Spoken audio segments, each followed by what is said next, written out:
Marginal rate of transformation. What is marginal rate of transformation? वो rate जिस rate के ऊपर हम अपने रिसोर्सेज को शिफ्ट कर रहे हैं एक गुड्स के प्रोडक्शन से दूसरे गुड्स के प्रोडक्शन में।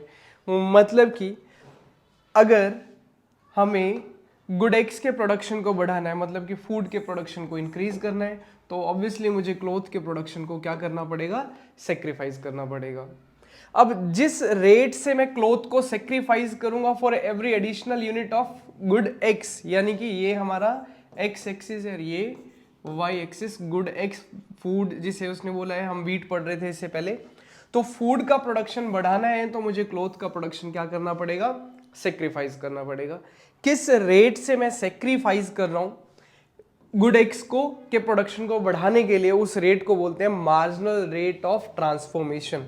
देखो मार्जिनल रेट ऑफ ट्रांसफॉर्मेशन क्या है? Ratio of units of one good sacrificed for the production of N additional unit of other goods.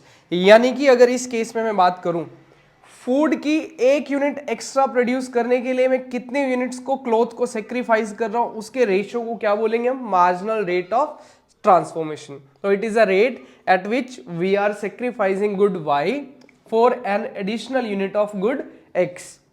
इसको कैलकुलेट करने का फॉर्मूला यहां पर तो हमने एग्जांपल लिया हुआ है क्लॉथ एंड फूड का, इसलिए cloth delta cloth divide by delta food लिख लिया।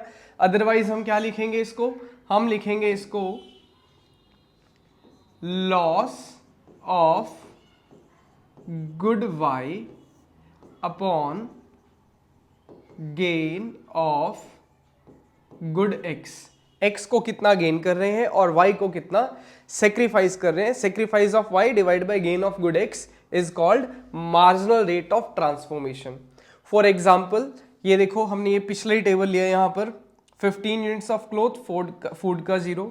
अब एक यूनिट हमने एक्स की गेन करी, एक यूनिट एक्स की गेन करी और एक वाई को सेक्रीफाइस किया, यानी कि हमने फॉर्मूला क्या लगाया? Loss of good Y divide by gain of good X. Loss of good Y कितना है? 1 divide by gain of good X कितना है? 1। तो आंसर इज 1:1। नेक्स्ट में जाएंगे अगर हम, तो कितना लॉस कर रहे हैं गुड वाई को? 2, और कितना गेन कर रहे हैं एक्स को? 1, तो 2:1। इसी तरीके से नेक्स्ट अगले लेवल पर जाएंगे तो कितना सेक्रीफाइस किया हमने? 3, और गेन कितना कर रहे हैं हम एप्पल को, गुड एक्स को? 1, तो 3:1। इसी तरीके से ये 4:1 और 5:1 आ जाएगा। ये इस कर्व के ऊपर कैलकुलेट करके दिखाया हुआ है, साथ में आपको फॉर्मूला सेम रखा है। दिस इज, अगर हम इसकी बात करेंगे तो ये हमारा डेल्टा क्लॉथ हो गया, और इस एक्सिस की बात करेंगे तो डेल्टा फूड हो गया। तो delta cloth divide by delta food हमारे पास क्या आ जाएगा? मार्जिनल रेट ऑफ ट्रांसफॉर्मेशन आ जाता है। एक बार फिर से समझते हैं मार्जिनल रेट ऑफ ट्रांसफॉर्मेशन क्या होता है।